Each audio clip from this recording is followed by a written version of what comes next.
Welcome to the History AI podcast, where the past comes alive with facts, anecdotes, and a dash of humor. Here are your hosts, Chuck and Marco. Hey everyone, welcome back to the History AI podcast, the show where we unpack the past with a blend of sharp research, friendly banter, and just enough nerdy enthusiasm to keep your commute historically dangerous. Dangerous only to misconceptions, Chuck. I'm Marco. He's Chuck. And today we're charging, lances down, into one of England's most pivotal showdowns, the Battle of Bosworth, August 22nd, 1485. The clash that toppled a king and crowned a new dynasty. Richard III versus Henry Tudor. Plate armor, longbows, early field artillery, and a late-game twist from the Stanleys that could make an NFL coach weep. Before we saddle up, a quick favor, tap subscribe so you never miss an episode, and drop us a 5-star review. It seriously helps more listeners find the show. And today, stick around after the episode for our original song Crown in the Mud. World premiere right here. And our episodes are evergreen. Save this one, share it in 6 months, a year, Bosworth won't expire. History doesn't patch itself like a video game. Unless you count medieval chroniclers as patch notes. Alright, scene setting with extra seasoning. It's late summer 1485. And the Wars of the Roses have chewed through 3 decades of English politics. The House of York currently holds the crown in the person of Richard III, who seized the throne in 1483 after declaring his nephews, Edward V and Richard of Shrewsbury, illegitimate. Whether you see that as legal correction or ruthless coup depends on your chronicler, but either way Richard starts his reign with a legitimacy problem and a country full of bruised egos.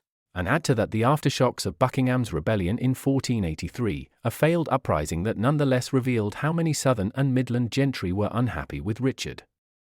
He tries to rebuild trust, public works, fair courts, a touch of reform, but the political ice stays thin.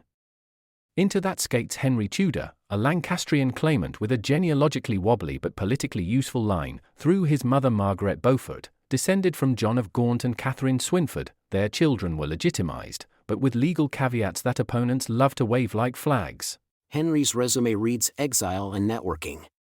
He spends years in Brittany and then France, cultivating support. By 1485, the French crown, think Charles VIII under the regency of Anne of Beaujeu, has strong incentives to distract England from continental entanglements.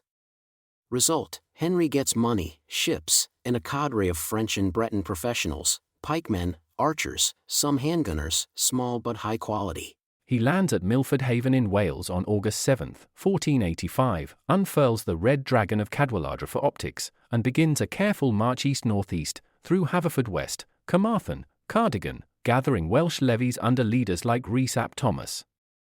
By the time Henry passes Shrewsbury and moves toward Stafford and Lichfield, his column has grown from a few thousand to something like 5,000 to 6,000 mixed troops, English exiles, Welsh infantry, and those all-important French professionals. Meanwhile, Richard is not napping. He assembles a larger royal host, call it 10,000 to 12,000, by summoning retainers from loyal regions.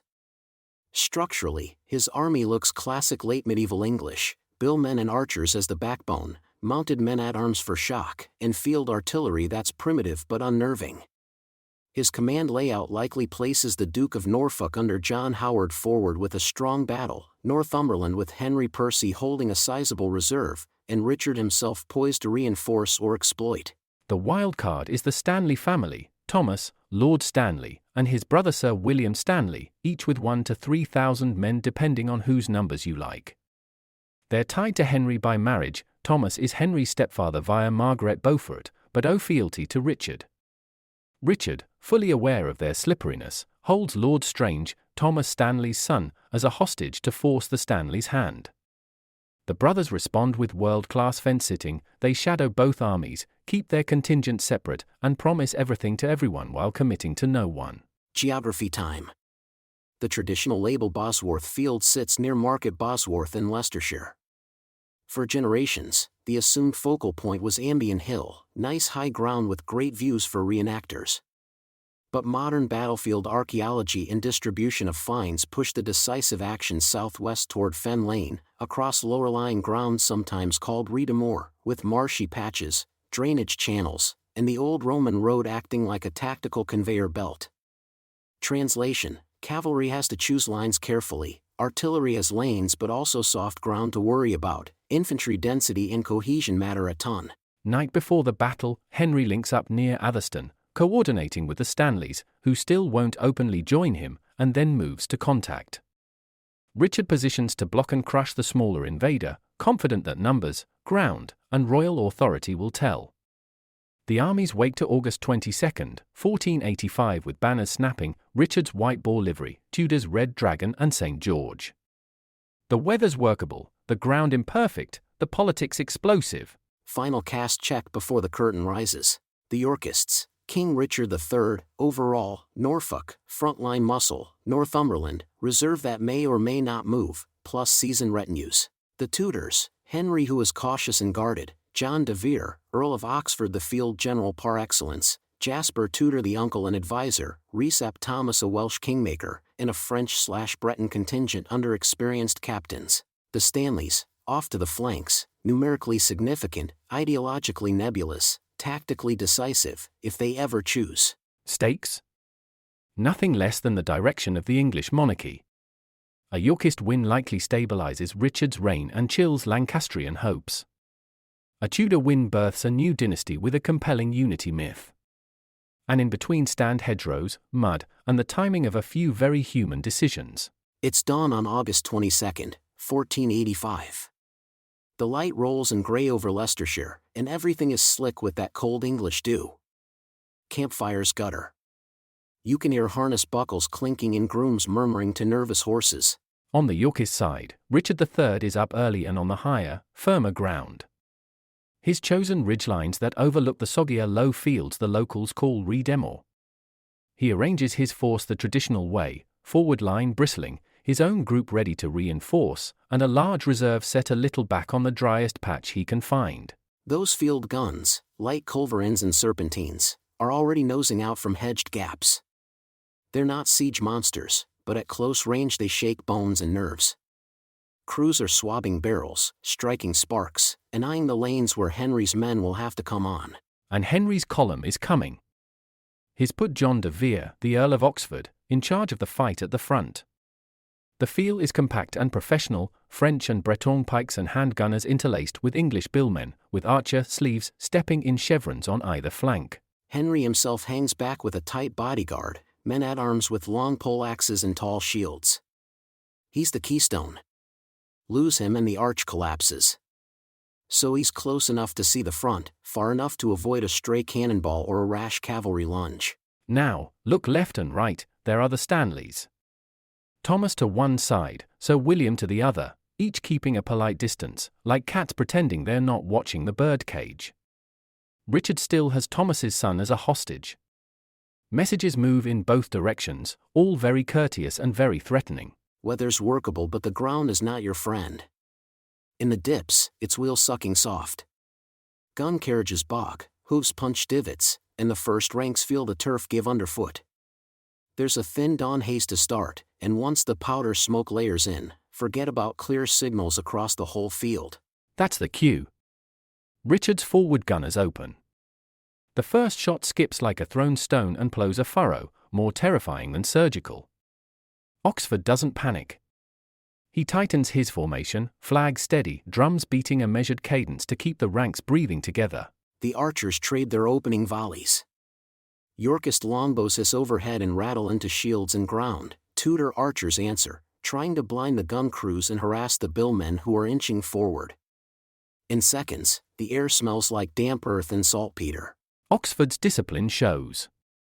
He pulls in his wings so no one chases glory into a bogged lane.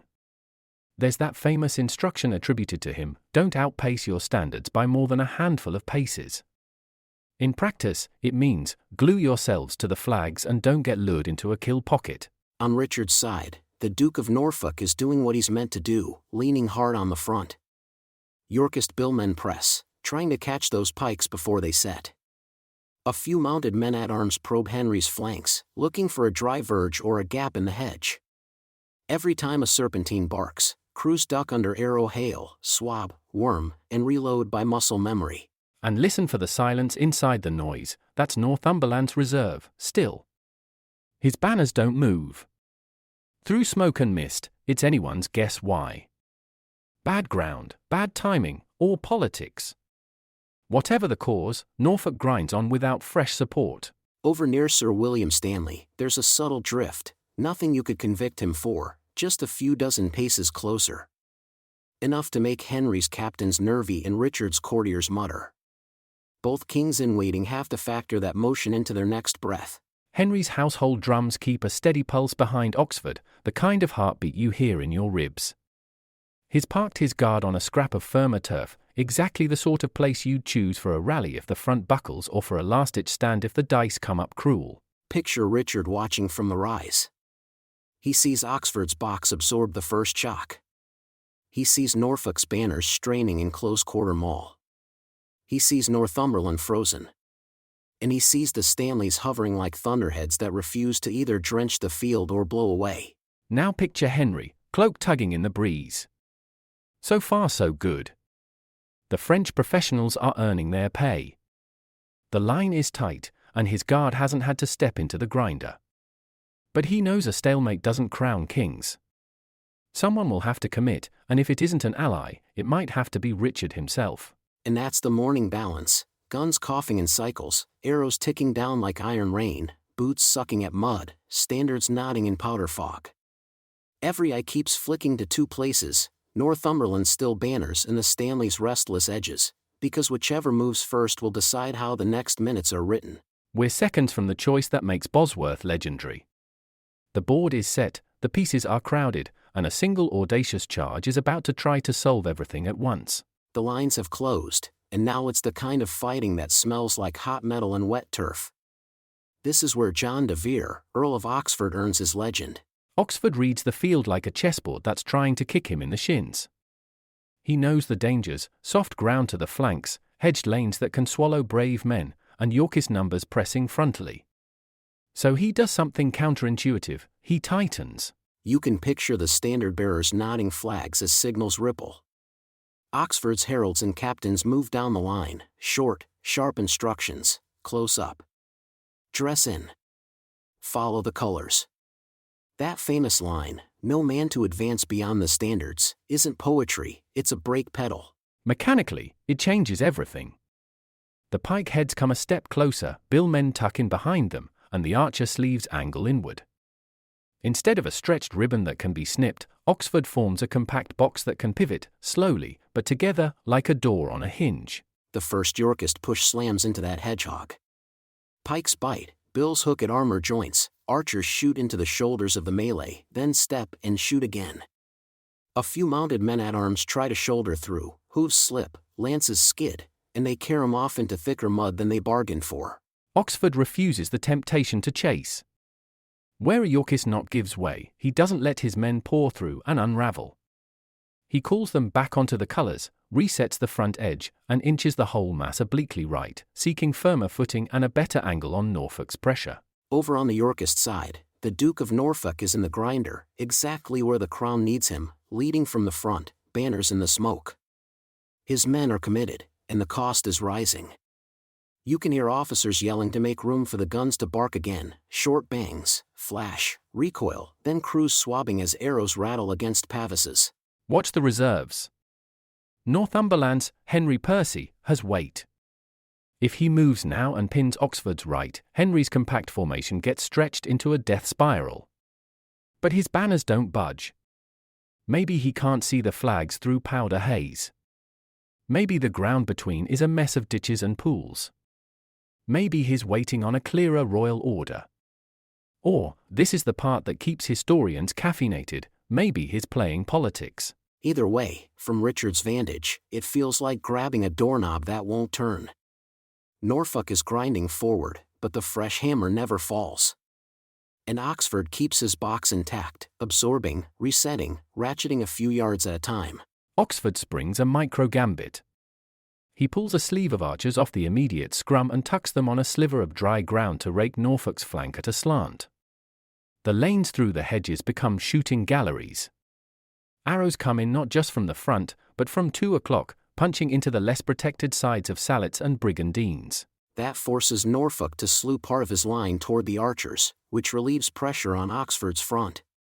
It's not a route maker, it's a breathing space, 2, 3, 5 minutes where Henry's vanguard can shake out their shoulders and redress ranks. And then a sudden dip in the sound, just for a heartbeat, and a roar after, word that Norfolk is down circulates. Maybe it's a banner dipping, maybe a herald's cry, maybe just the way veterans can feel a commander's absence. Whatever the vector, morale hiccups on the Yorkist side. For Richard, that's a gut punch. Norfolk is his bulldozer. Without him, the forward momentum becomes friction. The guns are running low on prepared charges near the hottest points, crews drag powder up under arrow fire. The tempo of the Yorkist push stutters. Northumberland still doesn't move. Let's lay out the plausible reasons in real time the way Richard might be judging them. Signals, the royal banner's calls haven't cut through the smoke correctly. Space, the corridor to deploy is clogged with returning wounded and gun teams. Soil, the route between reserve and front is a boggy no-go, better to hold firm ground than sink and stall. Strategy, or self-preservation, if Richard loses, a committed Northumberland goes down with him. If Richard wins without him, he can still claim prudence. Whatever the motive, the effect is the same. Oxford's compact gambit works because it's facing one hungry jaw instead of two. He can contain Norfolk, bleed the edge with slanting archery, and keep Henry's lifeline, the household guard, unspent. Messengers ride between Henry and Oxford, mud to the fetlocks, breath pluming. The report back is cautious optimism, the line holds, the box is responsive, the enemy reserve is static. Henry's reply is short, keep it tight. I'll not be drawn out. He knows the risks of heroics when the flanks are undecided. But you can feel the clock ticking. Every minute the Stanleys loiter is a minute Richard can spend forcing a decision elsewhere. And if you're a medieval king with a short list of levers left to pull, there's one lever you can't outsource, yourself. In the Yorkist camp, aides point down slope, there, sire, Tudor's standard. They can see the green and white of Henry's livery near a tuft of firmer ground, surrounded by those long-hafted poleaxes, close, but not unreachable. Between Richard and Henry is Oxford's line, battered but intact, and a path that might be a thread of firmer turf or might be wishful thinking. Oxford senses the danger flash. He tucks his right a little deeper, edges his left to a hedgerow, and signals the archers to keep their slant fire hot. The command is clear without words: protect the center, don't chase sparkle. Northumberland's banners, still. The Stanleys, still circling the edges, just close enough to make every Yorkist groom feel a prickle between the shoulders. The calculus tightens like mail under a wet surcoat. Oxford has done the textbook thing in the messiest conditions: preserved cohesion under artillery and arrows, traded space for shape, and bled the enemy without committing his last chips. But textbooks don't end wars. They buy time. And Richard, watching the arc of his morning advantage flatten, decides to pay with the one currency he trusts: personal shock. If he can cut through to Henry, the board flips in a heartbeat. Which is where we leave the gambit in the silence, Oxford's box holding, Northumberland's reserve frozen, and walk straight to the brink of the moment everyone remembers. The king's charge is next. Richard has waited for the board to solve itself. It refuses. So he becomes the solution. He lowers his lance. The royal household, picked men in bright harness, forms like a spearhead around him. They aim not at Oxford's box, but past it, toward the tuft of firmer ground where Henry's green and white standard flickers through smoke. Watch the path he chooses, a vein of ground that might be drier, a thin causeway between wet patches. If it holds, he threads the needle. If it doesn't, he drowns momentum in mud. For the first dozen heartbeats, it holds. The charge cuts deep, slipping the seams between Tudor elements. Yorkist retainers crash through a ragged screen of archers and billmen who don't have time to set. It's shock, speed, and the terrifying sight of a king in your face. They smash into Henry's household guard. The first man to go down with the Tudor banner is Sir William Brandon, Henry's standard-bearer. The standard wavers, one of those tiny battlefield moments that feels like the world tilting, then another hand grabs the staff and plants it. Now it's poleaxe country. Lances are spent or snapped, horses rear and flounder. Men on foot step into the swirl, hooking reins, yanking riders down, hammering at visors and vambraces. Henry's bodyguard tightens around him, shields up, poleaxes high, turning the king into a moving fortress. Richard is in it, no theatrical flourish, just armored grit. Chroniclers will later insist he fought manfully in the thickest press. You can picture the boar badges jostling at his back, that personal retinue doing violent math. Get to Tudor, end this. And the board answers back. So William Stanley, who has been orbiting the fight like a storm cell, chooses now to break in.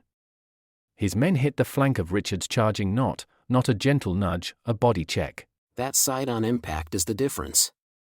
Richard's spearhead, already fixed on Henry's guard, finds itself bitten from the right.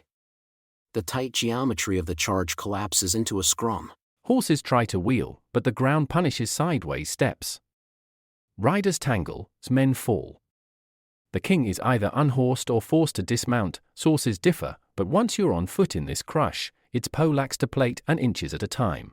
Tradition says Recep Thomas's men are in the maelstrom too, Welsh steel biting close.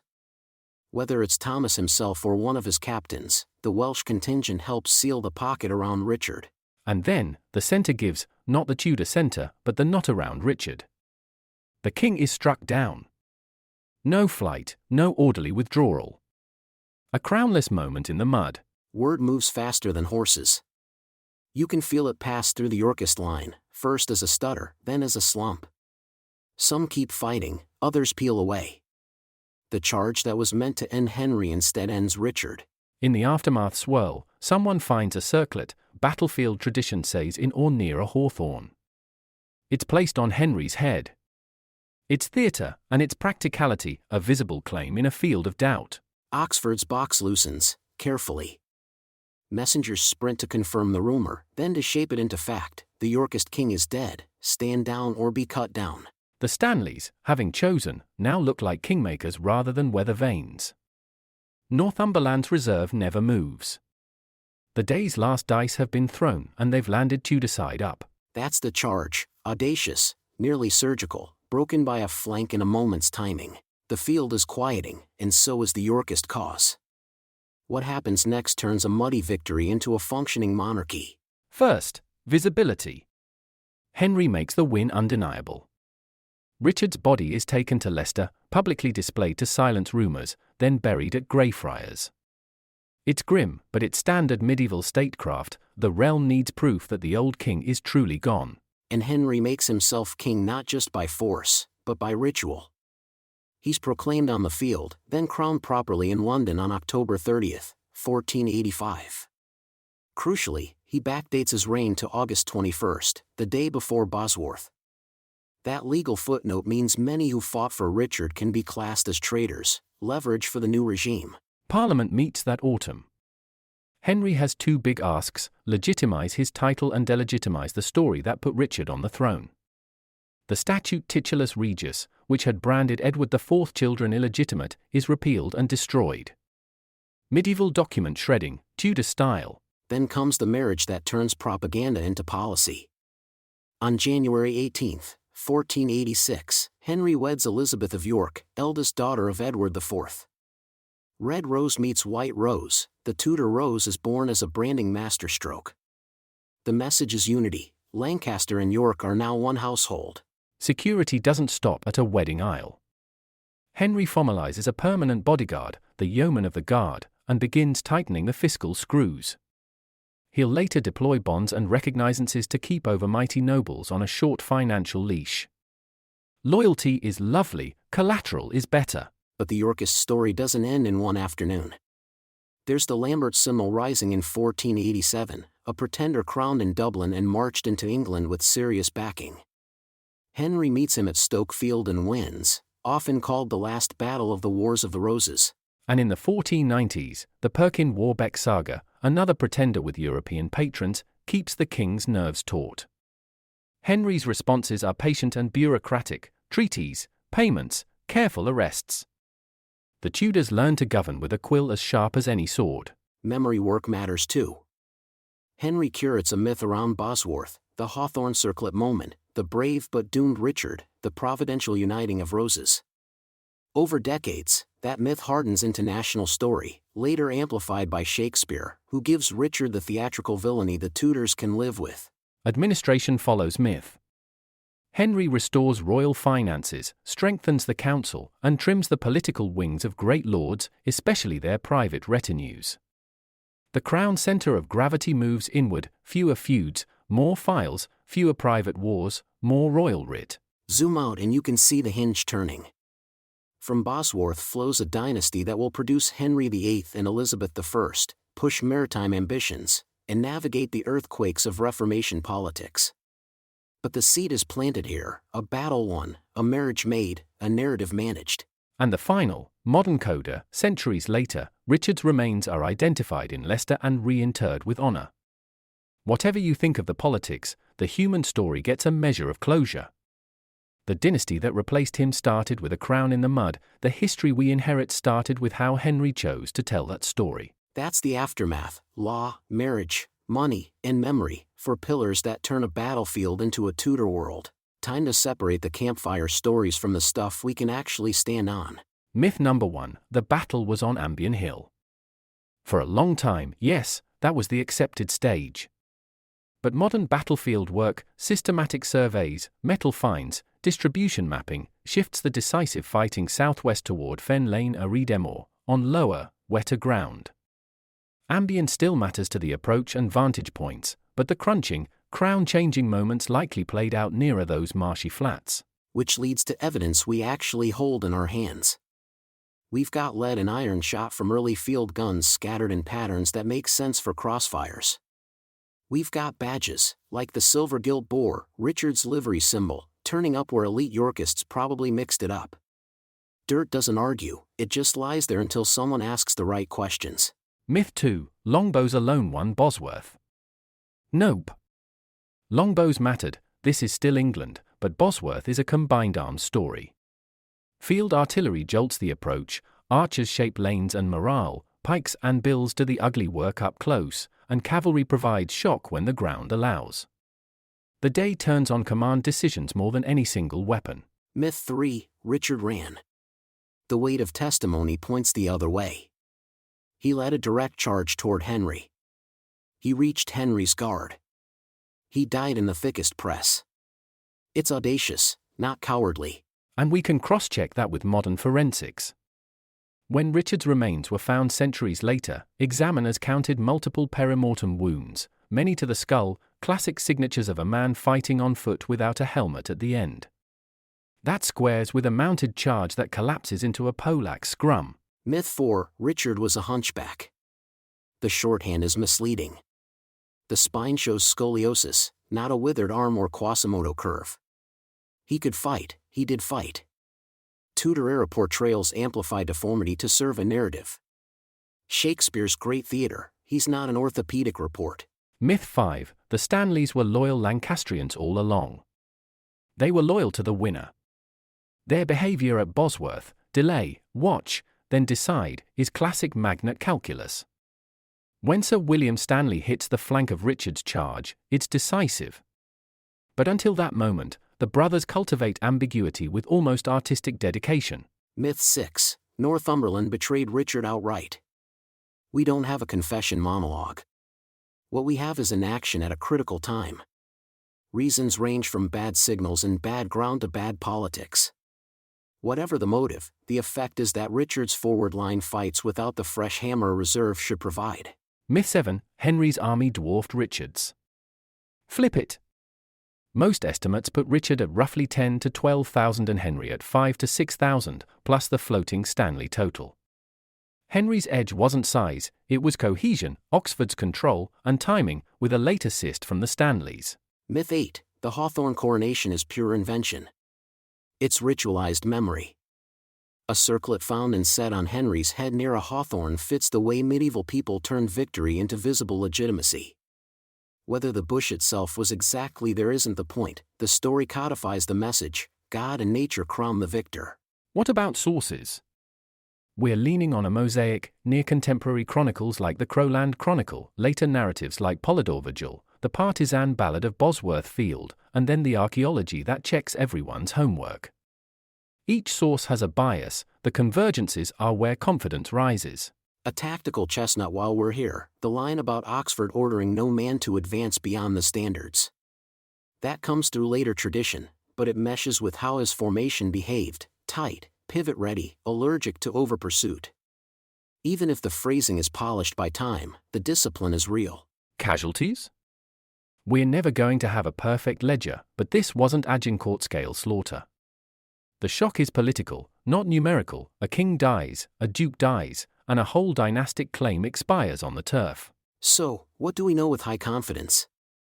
Richard leads a decapitation charge. He gets close to Henry. Sir William Stanley intervenes. Richard is killed. Yorkist morale fractures. Henry consolidates by law and marriage. The Tudor myth blooms quickly. The ground, wet, hedged, and choke-pointed, shapes every human choice. And what remains open? Exact micro-locations of subfights, the internal logic of Northumberland's non-movement, and just how synchronized the Stanley commitment was with Henry's position.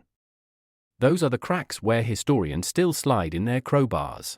Big picture, Bosworth isn't a morality play. It's a late medieval knife fight decided by terrain, timing, and a handful of human gambles, some bold, some cautious, one fatal.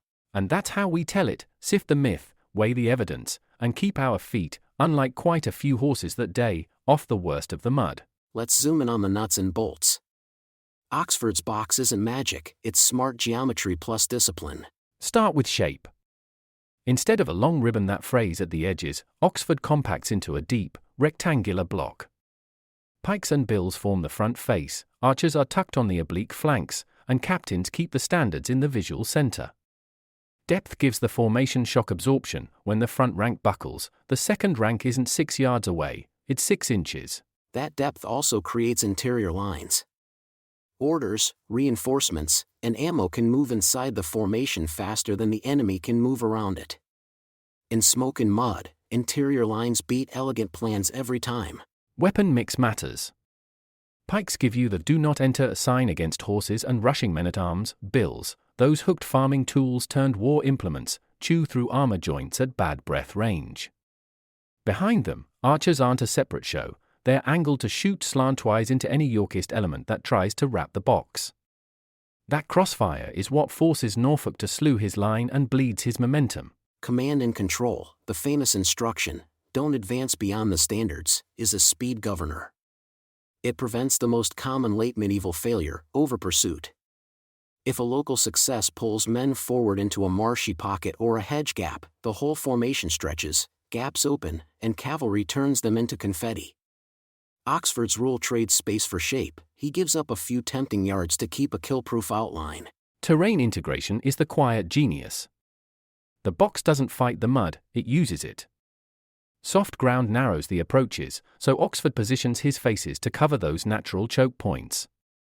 Where the turf is firmer, he keeps a reserve nib, a tiny wedge ready to plug a hole or exploit a stumble without unraveling the rectangle. Think tempo.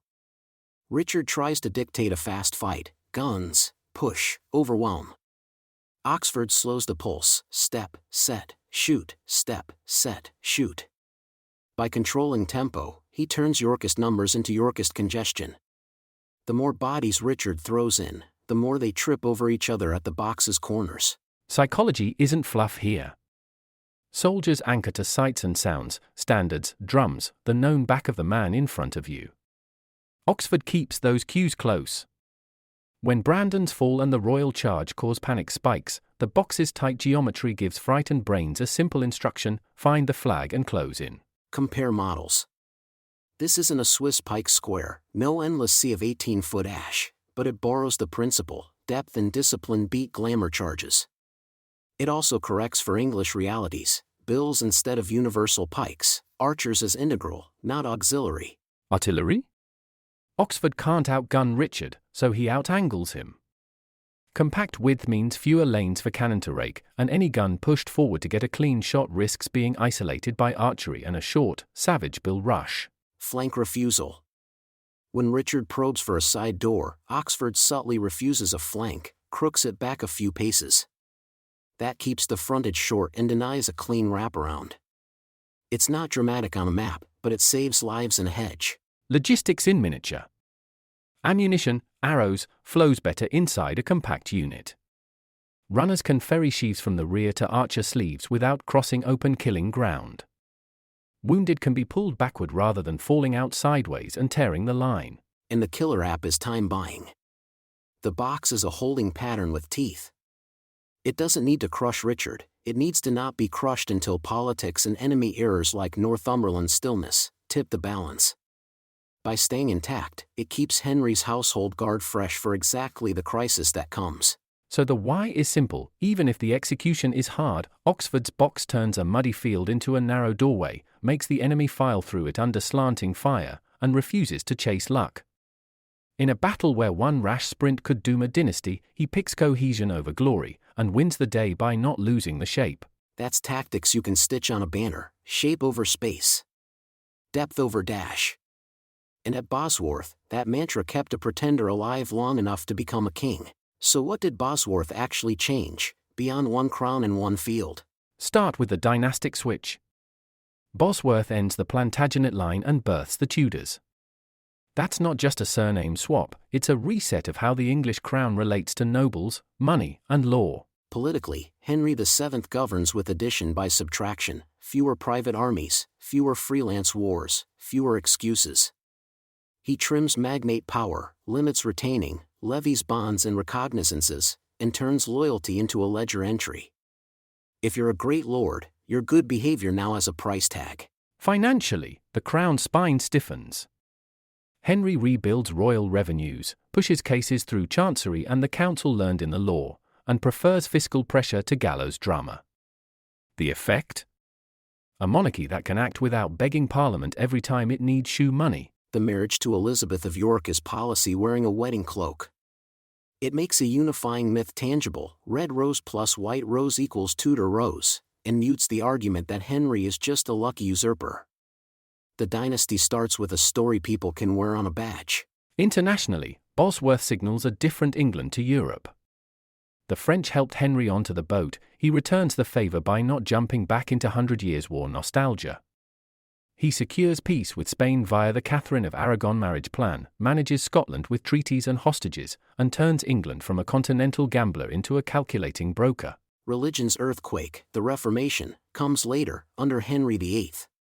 But Bosworth lays administrative groundwork, a crown strong enough to pull off big projects.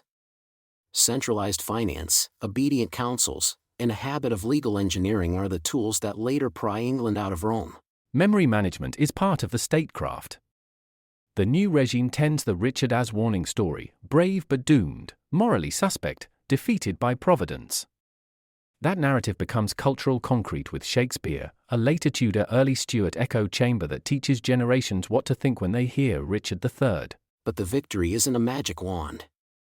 There's Stokefield in 1487 and Warbeck in the 1490s, proof that Yorkist hope flickers. What Bosworth really gives Henry is time and optics, the authority to put down pretenders and the aura to make reconciliation credible. Zoom out to state formation. After Bosworth, the centre holds professional household servants, a standing guard, paperwork that outlasts personalities. England inches toward a bureaucratic monarchy, still medieval in flavour, but modern in habit. And culturally, Bosworth is a hinge myth. It's the scene you point to when you explain why the 1500s look the way they do, why nobles stop swaggering with armies, why the exchequer starts purring, why royal policy begins to feel like strategy, not spasm. One more ripple: national identity. Crowning Henry in the field, circlet, hawthorn, the whole tableau, feeds a story of order wrestled from chaos. It becomes a template England will reuse: civil strife, a decisive moment, then a narrative of healing under a savvy crown. So the stakes at Bosworth aren't just who wears the circlet. They're about how kings rule, with cash flow, councils, contracts, and carefully curated memory. The significance is that England trades the adrenaline of baronial politics for the slow power of the administrative state. In one sentence? Bosworth turns a civil war into a programme, and that programme, refined by the Tudors, sets the contours of English power for a century. All right, speed round. Alternate timelines, 10 seconds each. Let's scramble the board. What if Northumberland commits his reserve on time? Oxford's box gets pinned on two faces. Henry's guard is forced forward early. High chance Henry's captured or killed, York keeps the crown, at least for a season. What if the Stanleys stay neutral to the end? Richard's charge bites deeper. Without that flank hit, the household guard cracks. Even if Henry survives, his back to exile, Tudor bid fizzles. Flip it. What if the Stanleys openly join Henry at dawn? Richard never risks a decapitation charge. He likely withdraws to fight another day. Bosworth becomes a rout, not a duel. What if Richard doesn't charge, plays the long game? He pounds Oxford with guns, probes flanks, waits for fatigue. Odds improve. But morale and whether a coin flips, the longer he waits, the more room for Stanley mischief. What if Henry is captured, not killed? Negotiations, not coronation. Richard parades him, executes a few lieutenants, enforces pardons on others. Rebellions shrink, for a while. Dry ground instead of soggy? Cavalry gains teeth. Richard's mobility rises, Oxford's box is easier to wrap. The artillery shoots cleaner lanes. Advantage York. Heavy rain the night before? Gun sulk bows suffer, march is slow. Grind favor shifts to whichever side holds the few firm ridges, probably Oxford's compact block. What if Oxford overextends after a local success? The ribbon stretches, gaps open. Classic bill and bow disaster. Richard's men-at-arms side the loose edges. Henry's centre panics. What if the French/Breton pros never show? Less pike discipline, fewer handgunners. Tudor line feels more like rebel levies. Oxford can still be clever, but the front is brittle. Recep Thomas stays home? Fewer Welsh troops, fewer roads opened across Wales, weaker morale glue. Henry arrives smaller and later, bad recipe. Richard executes Lord Strange, Stanley's son, before battle? It removes leverage and detonates the Stanleys' restraint. They join Henry immediately and loudly. Richard trades a hostage for an army against him. What if Northumberland sabotages Richard outright, fires on his flank? Instant collapse of Yorkist cohesion. Bosworth ends early with a massacre and a decade of vendetta politics aimed at Percy. Henry wounded early but alive? Optics wobble. If the standard stays up and Oxford controls the message, the army holds. But any rumor of death, game over. Richard breaks through to Henry and kills him, but gets mortally wounded? Mutual decapitation. Command devolves to Oxford versus Norfolk. With Henry gone, Tudor legality evaporates, even a Yorkist stalemate counts as a Yorkist win. Hawthorne coronation never happens. No circlet, no tableau? Henry still wins, but loses a myth. Legitimacy leans harder on Parliament and marriage, the story is thinner, the paperwork thicker. Final one, Richard retreats intact to fight again. We get a longer war. Skirmishes, sieges, a second field day somewhere north. Tudor rise slows, the administrative revolution is delayed, not denied. Verdict, tiny pivots, huge outcomes. Bosworth's a hinge because so many small choices sat 1 inch from disaster or dynasty. Time to land the plane. 3 takeaways you can carry into any pub argument. Number 1, leadership beats headcount. Richard's audacity and Oxford's discipline mattered more than raw numbers. 1 king's charge and 1 commander's cohesion decided a dynasty. Number 2, neutral isn't neutral. The Stanleys' wait-and-pounce strategy shows how a maybe can become the biggest yes. Their late commitment was the lever that flipped the field. Number 3, terrain and tempo rule. Mud, hedges, and chokepoints turned Bosworth into a narrow doorway. Oxford controlled the pace, and Richard tried to smash it. Timing, not just steel, chose the winner. That's the pocket version. Decisions over digits, maybes that matter, and ground that governs. Pin those to your mental standard. They'll make sense from Bosworth to any battlefield or boardroom you study next. That's Bosworth, a climactic charge, a crucial hesitation, and a crown in a thorny hedge. The moment England's political compass swung to Tudor. Thanks for hanging out with us on the History AI podcast. Remember, all our episodes are evergreen, so if today's dive helped you, it'll help your friends tomorrow. Share it. Please rate and review the show. A 5-star review really helps us grow and tells the algorithms we're worth your time. Subscriptions and shares are the lifeblood of indie podcasts like ours. Got a topic suggestion? Hit us up on social, DMs are open. We love building episodes from your ideas. Also, new merch just dropped, tees, mugs, and a surprisingly dashing standards within 10 lengths design. Grab yours via the link in the show notes. Today's show was powered by the latest AI architecture, snappy research, smooth delivery. We keep the history crisp so you can keep the curiosity rolling. For the History AI podcast, I'm Chuck. I'm Marco. See you next time, same feed, new past. And remember, sometimes history turns on a single charge.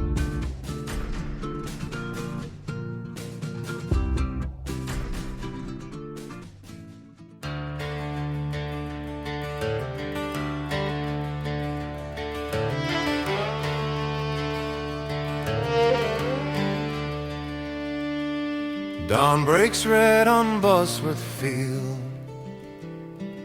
steel and banners fade unsealed. York's white rose and Lancaster's red march to where the ground runs dead. Trumpets cry and the ravens wheel, the crown will fall to the strongest steel. In the mud, blood on the rain, kings rise and fall, but the earth remains. Richard rides with a lion's roar, Henry waits with a nation's war. One king lost, one king found, crown in the mud where the roses drown.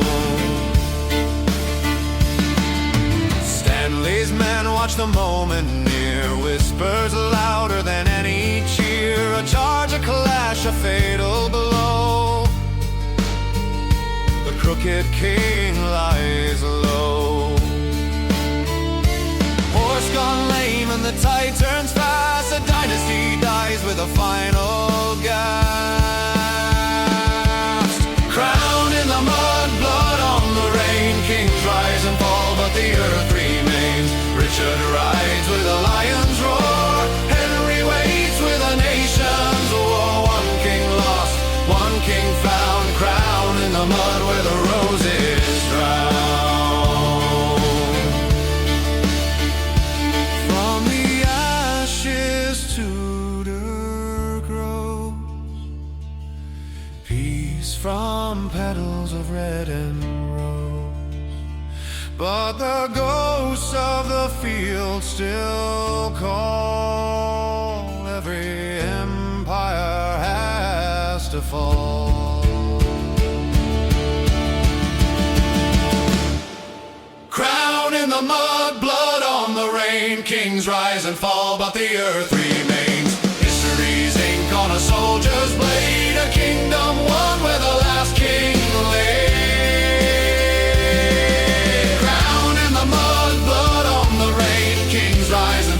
The earth remains. Richard rides with a lion's roar, Henry waits with a nation's war. One king lost, one king found, crown in the mud where the